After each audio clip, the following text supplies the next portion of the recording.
Hello everyone, very very good evening. कैसे हो? Hope करता हूँ आप सब लोग अच्छे ही होंगे। सो फ्रेंड्स, आज है 14 दिसंबर और फाइनली सीटेट का पेपर 1 एंड पेपर 2 दोनों एग्जाम जो है हो गए हैं।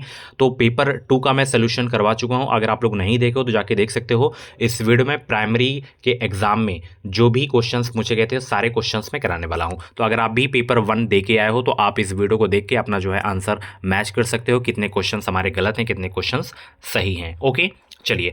सीडीपी यहां पे देख सकते हो। पहला प्रश्न पूछा गया था कि महारथ उन्मुख शिक्षार्थी आमतौर पर सफलता का श्रेय किसको देते हैं और असफलता को जो है किसको देते हैं। तो यहाँ पे करेक्ट आंसर योग्यता और कोशिश, अपर्याप्त कोशिश हो जाएगा। ठीक है, चौथा ऑप्शन बिल्कुल करेक्ट हो जाएगा। चलिए, अगला प्रश्न पूछा गया था। यहाँ पे देख सकते हो कि निम्नलिखित में से कौन सा कथन विकास के समीप दूरभिमुख सिद्धांत का प्रतिनिधित्व करता है।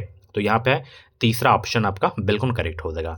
सीटेट एग्जाम की लेटेस्ट ऑथेंटिक अपडेट पाने के लिए चैनल को सब्सक्राइब कर लीजिए, ताकि जो भी आंसर की से रिलेटेड अपडेट आए, रिजल्ट से रिलेटेड अपडेट आए, टीचिंग एग्जाम से रिलेटेड कोई भी अपडेट आए, वो अपडेट आपको हमारे चैनल के माध्यम से मिलती रहे। परसों मैं आपको बताऊंगा कि रिजल्ट कब आएगा, आंसर की कब आएगी, सारी जानकारी आपको मैं वीडियो में दूंगा। तो आप चैनल को सब्सक्राइब कर लीजिए ताकि वो वीडियो आए तो तुरंत उसका नोटिफिकेशन आपको मिल सके। अगला प्रश्न तीसरा पूछा गया था। वाइगोस्की के अनुसार बच्चे स्वयं से बात करते हैं यहाँ पे विचार और आत्मनियमन में सहायता के लिए। तो ऑप्शन पहला बिल्कुल करेक्ट हो जाएगा। ठीक है, चलिए। अगला प्रश्न पूछा गया था। सामाजिक संचार में चुनौतियां किस में स्पष्ट होती हैं। तो ये स्वालीन क्रम विकार में होती हैं। तीसरा ऑप्शन बिल्कुल करेक्ट हो जाएगा। चलिए, अगला प्रश्न यहाँ पे वाइगोस्की के सीखने और विकास के सिद्धांत के अनुसार निम्नलिखित में से कौन सा आलंबन का उदाहरण है। तो यहाँ पे पहला वाला ही सही हो जाएगा। ठीक है, किसी कार्य को छोटे चरणों में तोड़ना और आवश्यकता अनुसार सहायता प्रदान करना। उसके बाद प्रश्न पूछा गया था लेखन वैकल्पिक की विशेषता है। तो यहाँ पे लिखित कार्य में चुनौती हो जाएगा। ठीक है, चलिए। अगला प्रश्न सातवां पूछा गया था। अच्छे समस्या समाधानकर्ता बनने में विद्यार्थियों की सहायता करने के लिए एक शिक्षक को निम्नलिखित में से किस प्रक्रिया पर बल देना चाहिए। तो यहाँ पे बड़ी और जटिल समस्याओं को छोटी प्रबंधनीय जो है समस्याओं में विभाजित करना। तीसरा ऑप्शन बिल्कुल करेक्ट हो जाएगा। वीडियो को लाइक कर दो सब लोग। अगला प्रश्न आठवां देखिए।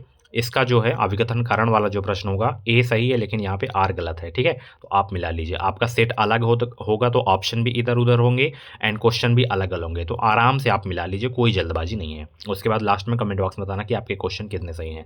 नौवां पूछा गया था रचनावादी दृष्टिकोण से। तो सीखना वर्तमान समझ का विस्तार और परिवर्तन है रचनावादी दृष्टिकोण से। ठीक है, अगला प्रश्न पूछा गया था अभिकथन कारण है।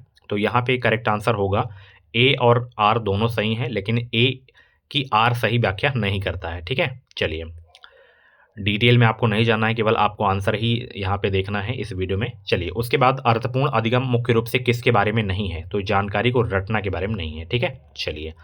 उसके बाद 12वां पूछा गया था। यहाँ पे अभिकथन कारण वाला प्रश्न है। तो यहाँ पे दोनों आपके गलत हैं। ठीक है, ए और आर दोनों गलत हैं। चलिए, अगला प्रश्न यहाँ पे गति संवेदी शिक्षार्थी किसके माध्यम से सीखना पसंद करते हैं। करने और चलने फिरने के माध्यम से। ठीक है, तो ऑप्शन तीसरा करेक्ट होगा।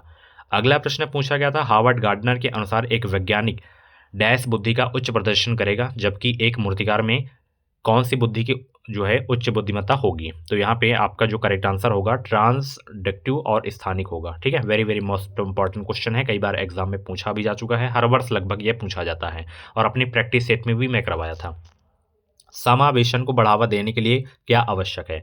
तो इसमें पहला, दूसरा और सॉरी यहाँ पे ये वाला सही होगा। पहला, तीसरा और चौथा वाला सही हो जाएगा। ठीक है, यानी कि लचीला पाठ्यक्रम और पृथक्करण और नामीकरण और गम्य इमारतें। ठीक है, चलिए। 16वां प्रश्न पूछा गया था। बच्चे जब डैश अनुभव करते हैं तो बेहतर रूप से सीखते हैं। तो बच्चे जब जो है गतिविधि के दौरान निम्न प्रकार स्तर की जो है सतर्कता अनुभव करते हैं तो बेहतर रूप से सीखते हैं। तो पहला ऑप्शन बिल्कुल करेक्ट हो जाएगा। अगला प्रश्न पूछा गया था। यहाँ पे अभिकथन कारण वाला प्रश्न है। तो यहाँ पे आपका जो सही होगा ए और आर दोनों सही होगा। ए यहाँ पे आर सही व्याख्या भी कर रहा है। ठीक है, तो तीसरा ऑप्शन करेक्ट हो जाएगा। नेक्स्ट क्वेश्चन यहाँ पे पूछा गया था। यहाँ पे देख सकते हो।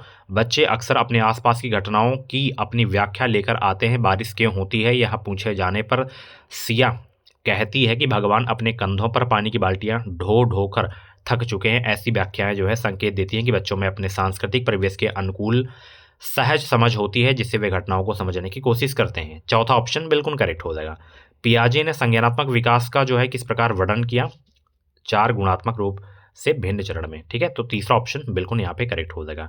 20 का राइट आंसर यहाँ पे आपका जो सही होगा, थोड़ा सा बड़ा प्रश्न है तो यहाँ पे तीसरा वाला सही होगा, आप मिलान कर लीजिएगा। ठीक है, उसके बाद प्रश्न पूछा गया था विकास के संदर्भ में एक समय सीमा जिसमें एक व्यक्ति विशिष्ट उत्प्रेरणाओं के प्रति परिवर्धित संवेदनशीलता रखता है जिससे कि वह कुशल तरीके से कार्य करने के लिए विशेष कौशल विकसित कर सके, वह विकास की क्या कहलाई जाती है? तो उत्प्रेरक अवधि कहलाई जाती है। तो ऑप्शन दूसरा बिल्कुल करेक्ट हो जाएगा। नेक्स्ट क्वेश्चन यहाँ पे पूछा गया था शिक्षकों को ध्यान न्यूनता क्रियाशीलता विकार से जूझ रहे छात्रों की आवश्यकताओं का ध्यान रखते समय किससे बचना चाहिए? तो विकर्षण और शोर करने से बचना चाहिए हमेशा, ठीक है।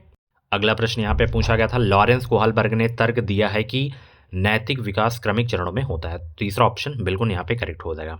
अगला प्रश्न आपकी स्क्रीन पे है कोहलबर्ग के नैतिक विकास के किस चरण में व्यक्ति का नैतिक व्यवहार मुख्य रूप से इस मानसिकता पर निर्भर करता है कि लोग मेरे बारे में क्या सोचते हैं? तो यहाँ पे पारंपरिक आपका करेक्ट हो जाएगा।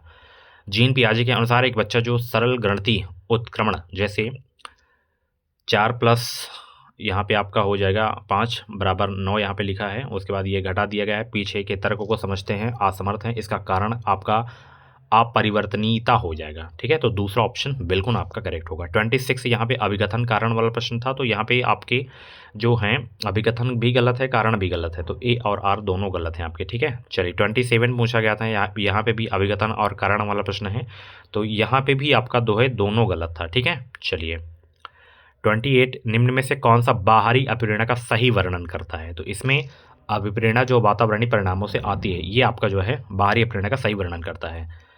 पियाजे के संज्ञानात्मक विकास के सिद्धांत के संवेदी चालक अवस्था के दो महत्वपूर्ण संज्ञानात्मक विकास मेल के पत्थर हैं, तो यहाँ पे वस्तु स्थायित्व और स्थगित अनुसरण आपका सही हो जाएगा। तीसरा लास्ट क्वेश्चन बच्चे जो है उस सामाजिक सांस्कृतिक संदर्भ से बहुत प्रभावित होते हैं जिसमें से वे बड़े होते हैं, तो तीसरा यहाँ पे सही हो जाएगा, ठीक है। सो फ्रेंड्स ये थे आपके जो है प्राइमरी के एग्जाम में जो है CDP के टॉप 30 क्वेश्चन जो कि पूछे गए थे। बाकी और भी सब्जेक्ट का मैं करवा दूंगा, ठीक है।